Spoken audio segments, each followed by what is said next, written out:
Sheriff's Office. Hi, ma'am. This is Scott Sunford. Today at 324, 327, and 328, I had 3 census trips, and I've been out of town with family for a funeral. My wife was home. Okay. I just got home, and the board that I have over my back door has been broken. So somebody has forced their way in, and I haven't heard back from my wife. I need an officer here now. Okay. And what's your wife's name? Desiree Sunford. 44. Kelly, someone writing on my call. Can you wait? When I rolled up to the residence, I saw somebody had their spotlight on the house, and he had a pistol drawn. That person was later identified as Scott Sunford. And I asked him what was going on. Why didn't you go in? He said, I don't know what's in there. Which is a very odd answer to give. I entered the house, and I remember walking down the hallway, and the first room to my left, and there were bullet casings on the floor. To the left, I could see the body of Desiree Sunford. Whoever shot her wanted her dead. At that point, went ahead and exited the house and walked over to Mr. Sunford and told him that there was a deceased woman in the house. We believe it's your wife. I remember telling him, I'm terribly sorry. I'm terribly sorry. He had a stone cold look on his face.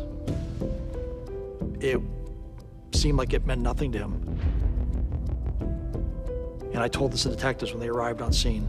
I think this guy knows something about this. Either he did it, or he knew who did.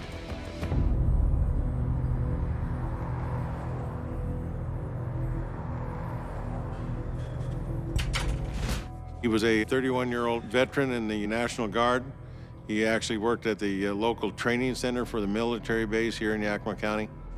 Scott informed us that he had gone down to the Tri-Cities, which is about an hour and a half, 2 hours south of Yakima, to attend a funeral. And he attended the funeral Saturday afternoon, and then he'd called Desiree, said he was gonna spend the night down there. You mentioned that you got a bunch of alarm hits on through your phone at like 3 in the morning. He received texts from the alarm company saying something had gone wrong or something tripped the alarm. Okay, and so why not go in the house and check things out and make sure she's okay? Because I was afraid. What were you afraid of? When I saw that back door, I just couldn't decide whether I could deal with what I may or may not see.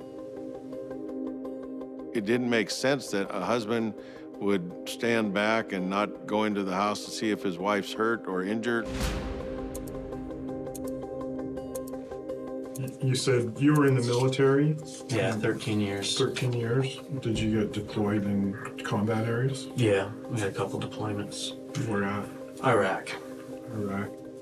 Well, I'm just thinking, you're a big guy. You're what, 6'4"? Somewhere up there. 6'4", 250. You've got a firearm on you. You've been in combat. I mean, you've done some serious that most people will never do. So if anyone's going to be willing to go charging in the house and make sure their wife's okay, it would seem to me that it would be you. In my 30-year career, I have never seen anything like this. For a guy his size, stature, and armed with a .45 to wait for a police officer to show up to check on the welfare of his wife. He's understanding everything we have to say, but he's just not showing any emotion, no anger, no sorrow. It's just not right. You left Yakima about 08:30 on Saturday and drove down to the Tri-Cities. And then you stayed at your dad's in Kennewick? No, I actually stayed with a friend, but let's see. What's the friend's name? Oh, her name's Paige. She's a mutual friend. Was it just a platonic friendship, or did you have Well- an actual relationship with Paige? You know, I shouldn't go there because it's kind of rude, but, well, Des didn't want me to say anything to anybody, but at one point, her and Paige had a little thing going for a while there, a little experiment. Okay, so it was So- it was Desiree and Paige who had the sexual relationship. Yeah. But not you and Paige, or sometimes We all did. Sometimes you and Paige too. Honestly, we all did. We're in the beginning of this investigation. As we learn more and more, we were finding out there was some type of a love triangle. Paige Blades was a 23-year-old mistress to Scott Sunford. So it An sounds like you awkwardness. and Desiree had a pretty open relationship. Generally, Sexual-wise, no. No? Generally, no, just with her. Just with her, there was a special relationship with Paige. Yeah. We felt that we were not getting the full story. It's a relationship between a mistress and a gentleman, and that his wife is dead. Okay, how much is he involved, or how much she involved, or are they both involved?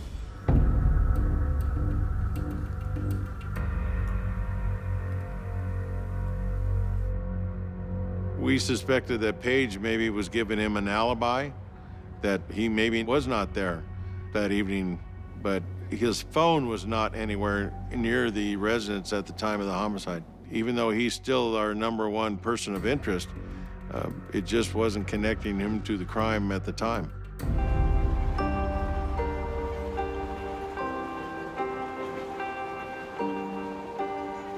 A tip came through the local Crime Stoppers telephone network, and the person told us that the name of the shooter was a Marty Grismer, and that he had killed Desiree Sunford. We had not heard that name anywhere in the investigation. We needed to confirm how this person that was calling us knew about this stuff, and it turned out that it was Paige Blades' phone number. If she knew this information, why didn't she call us directly? Things are just not adding up. Paige told us that Marty is a friend of hers, that they work together, and he kind of takes care of her.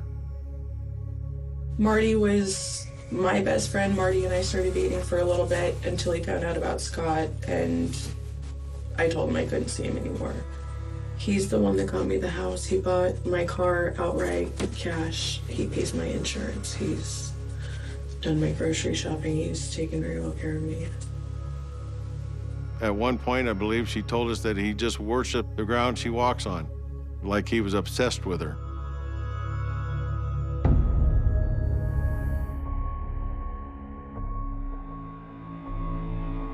He asked me if I wanted him to take care of this new woman like he did Des. And I asked him what he was talking about. And apparently, he decided that if the baby was Scott's like it was supposed to be, then Desiree would cause issues. Oh my God. We were skeptical about what type of information she was providing. Is she throwing him under the bus, or is she directing it differently for us to follow?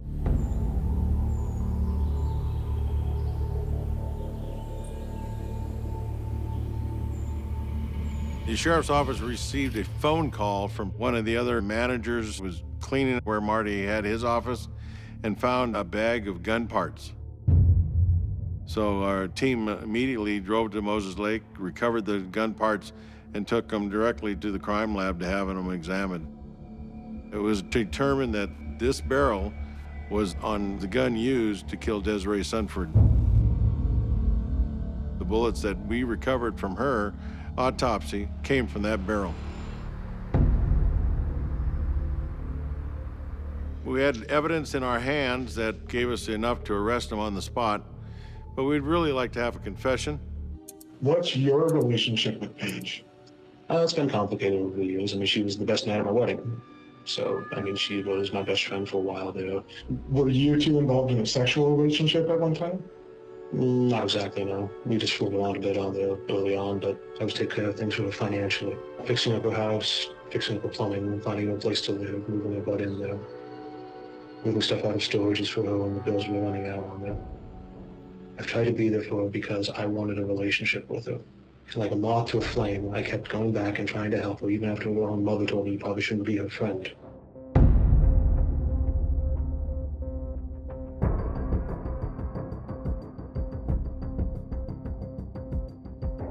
Did you ever offer to kill Desiree Sunford for Paige? No, I haven't. I've never offered to kill anyone for anything. It's not in my nature. Have you ever discussed killing her with Paige? No. Did she ever ask you to kill Desiree Sunford? No. Paige is saying that you are the one who shot and killed Desiree Sunford. She said that you confessed that to her. And she came in and gave a taped statement to that effect. Can't believe that she's doing that. I mean, didn't kill anyone. She's pinning the on me. You work at Basic American Foods, and they said that you were suspended from work for having gun parts. Yeah. At work. Okay, tell me about that. What kind of gun parts are we talking about? I had a gun barrel that I left there. A gun barrel? Yeah. Okay.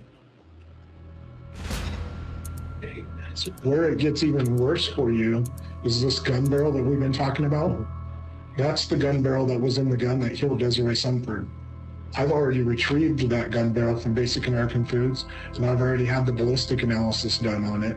And the slugs that were pulled from Desiree's body came from that gun. After everything you've done for her, after all the money, blood, sweat, tears, and love that you gave to her, and she turned around and you over. I know.